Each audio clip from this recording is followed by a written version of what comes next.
What's up, guys? How you guys doing? Welcome to 32 Teams, where I review all 32 teams in the NHL after the 2022-23 season. This series will consist of an overview, regular season, postseason, player stats, team stats, and my overall opinion about the team. We finished the Western Conference, and now we're in the Eastern Conference. Today, we'll review the New Jersey Devils. Let's get started. The 2022-23 New Jersey Devils was a franchise's 49th since its inception in the NHL on June 11, 1974, and its 41st after moving from Colorado before the 1982-83 NHL season. Following a victory over the Ottawa Senators on March 25, 2023, the Devils secured a playoff position for the first time since 2018 for this season. The squad achieved its second 50th win season in franchise history on April 6th. In a 7-game series, the Devils defeated New York Rangers in the Stanley Cup playoffs first round in 2023. They have not defeated the Rangers in the postseason series since the 2011-2012 campaign. With 52 victories and 112 points, the squad broke new records for both wins and points. With 60 points, the squad also broke the previous record for the most points scored on the road. With 13, the squad set a franchise record for most consecutive victories. With 99 points, Jack Hughes broke the previous team record for most points in the season. With 22 goals this season, Dougie Hamilton was tied with Barry Beck for the most defender goals. The Devils player under the age of 21 with the most goals, 8 games, is Dawson Mercer, who is one behind Wayne Gretzky for the league record. The Devils improved from 63 points in 2021-2022 to 112 points in the 2022-23 season, which is the largest season-to-season increase in NHL history for an 82-game season. All of these compliments are excellent and ought to be recognized as such. The Devils started the season with a 5-2 loss against the Flyers. They won their two games later against the Ducks 4-2. Now the Devils didn't have a good start, but after this, a lot of magical things happened. They won the next 2 games and lost the one after the 2 games. And for the next 13 games, they won every single game. In those 13 wins, they tied their franchise record for the most wins in a row. They lost their streak when playing against the Maple Leafs when they lost 2-1. They scored 4 goals that game. However, 3 of them were called off. After those 3 games, they continued to win the rest of November. They also broke their franchise road winning streak of 11. In November, they had an amazing record of 13-1-0, making them at one point the best team in the NHL. But such a high winning streak comes with its consequences. The players were burnt out, and in December they had a 6-game losing streak, and the record of the month was 4-7-2, the worst record they will have for the rest of the season. They played their last game. They played the last game of the season against the Penguins and won 4-2. Their 2022 year record was 23-11-2, which was great and a huge improvement from last year. Last year they were one of the worst teams. Now they look one of the best teams. Even though they have a great record, some people still doubt it if they can continue these wins.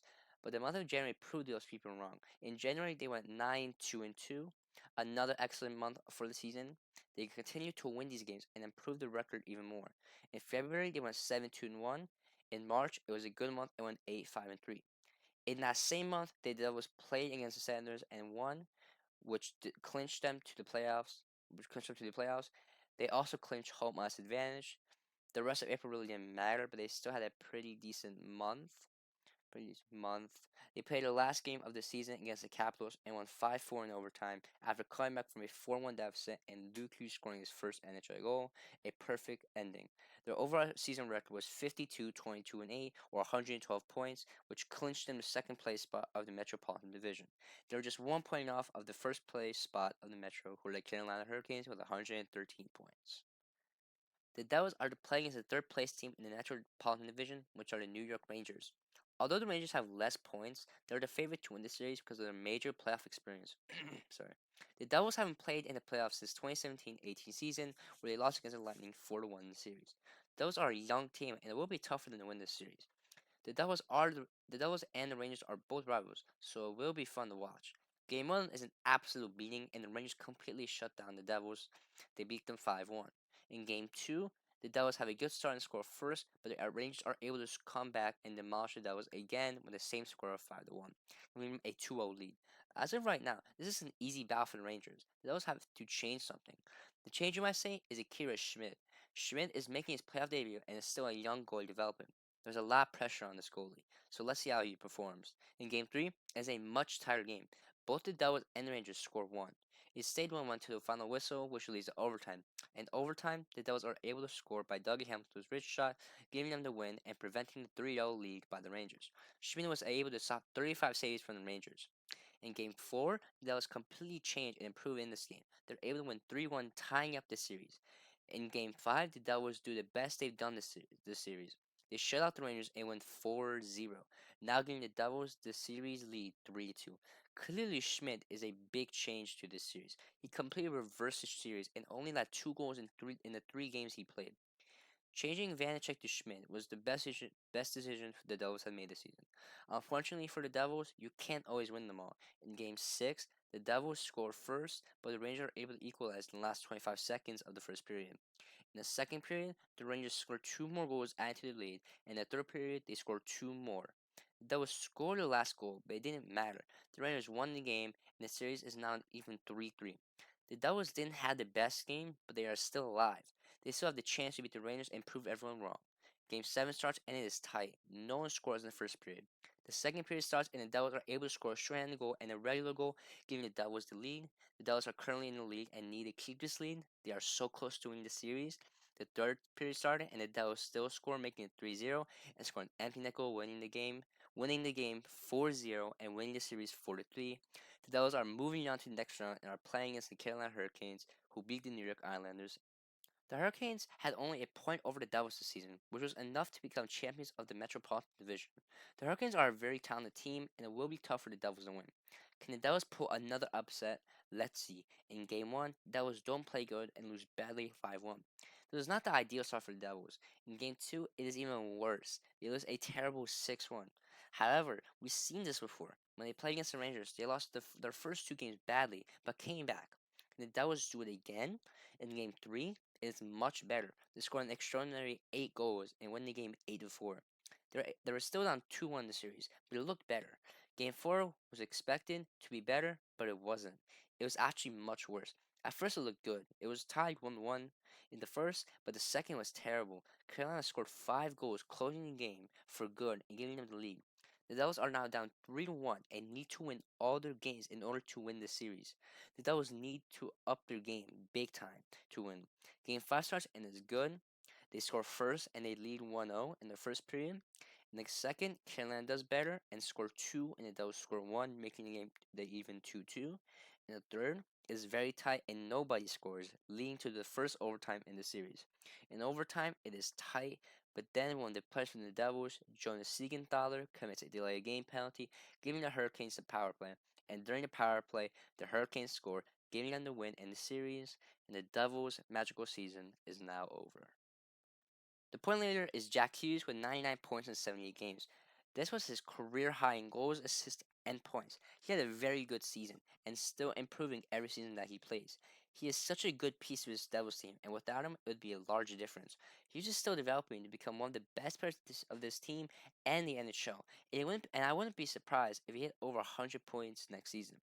Next in line is Captain Nico Hischier with 80 points in 81 games. He had just under a point a game, but still had a good season. It was also his career high in goals, assists, and points. He is a very good captain to his young Devils team, and he is also improving himself. Next, we have Dougie Hamilton. He's one of the best defensemen in the league and is so good defensively and offensively. He is a great defenseman that really improves his team's defense, and in offense, he has a really good shot that is always on target. Finally, we have Jesper Bratt. Bratt is another young player on this team that has great playmaking skills that really help the team. He is the main player when it comes to playmaking. There are more great players on this team, such as Dawson Mercer, Eric Holla, and Michael McLeod, who will improve this team. One of the main things that I noticed when talking about the Devils is how many young players they have on this team. Other than Dougie Hamilton, all their top 5 players is 25 or younger, meaning that the Devils are all young and still developing. Some of the players like Nico Hischier and Jesper Pratt hit their full potential, but players like Hughes and Mercer and McLeod and all the players are still developing and still haven't hit their max potential yet. And once they unlock this, they finally can become the best player they can be. Now we can talk about the goalies. There are 3 main goalies, which is Akira Schmid, Mackenzie Blackwood, and Vitek Vanacek.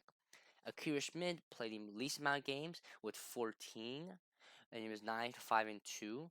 He had 2.13 goals allowed average and a .922 save percentage. Really good season.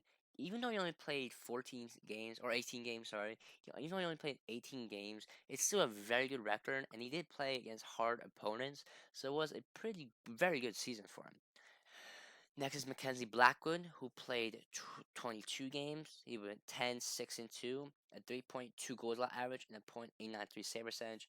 Not the best season for him, but honestly, as a Devils fan, he actually was my favorite player on the team, and because I thought he was actually a pretty good goalie this season. Even though his stats say 3.20 goals allowed average, which is not good, and a .837 save percentage, which is not that good. He played against very hard teams, and the games he played, the defense didn't exactly play the best games. The games that Blackwood would play, the defense actually didn't really play that good, and the stats really did show it. If you see the games that Blackwood was goalie, the defense played one of the worst games, which can be a leading factor on why the save percentage is so low and same as the goals allowed average. But honestly, Blackwood, I honestly think he had a pretty good season. Just stats really don't show it, but when you watch his game, you can see how good his stats are. Next, the main goalie, Vitek Vanacek. He played 52 games, has a record of 33-11-4, have a 2.45 goals allowed average, and a .911 save percentage. Honestly, just one of the really good goalie for this team, one of the best. And without him, it just wouldn't be the same. 2.45 goals allowed average is really good, and in 52 games, that's impressive. And the .911 save percentage is also good as well. So that ends the goalie segment. I also like to say that Blackwood is actually not with the Devils anymore. He is with the Sharks. I believe he signed with the free agency. So yeah, it is just Akira Schmidt and Vitek Vanacek. And as a third goalie, I believe Nico Dawes is third.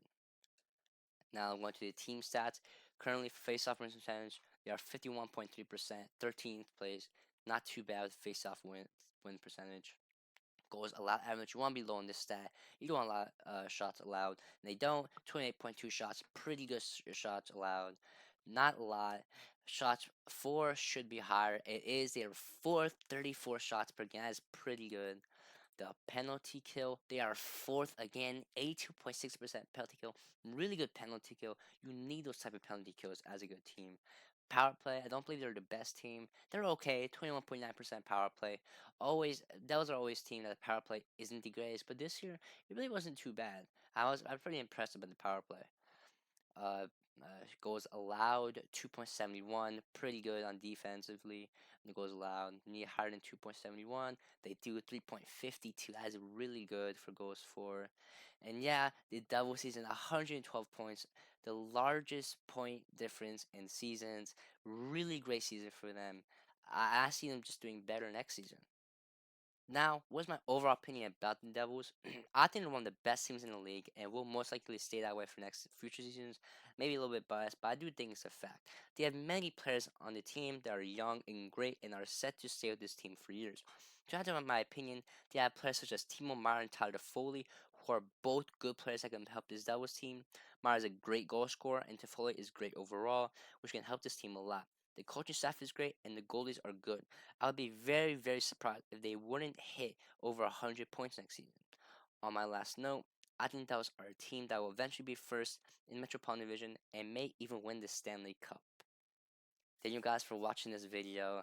Finally, the day has come that I made the Devils 3 teams video. That was my favorite team. Probably the longest video. I didn't check. Probably gonna be the longest video. Probably 15 minutes. I did talk about this team a lot because I have such a big passion about this team. But yeah, I really do hope they make it. I really do hope they're gonna hit over 100 points next season and even be close to the Stanley Cup final. I just love to see them in it.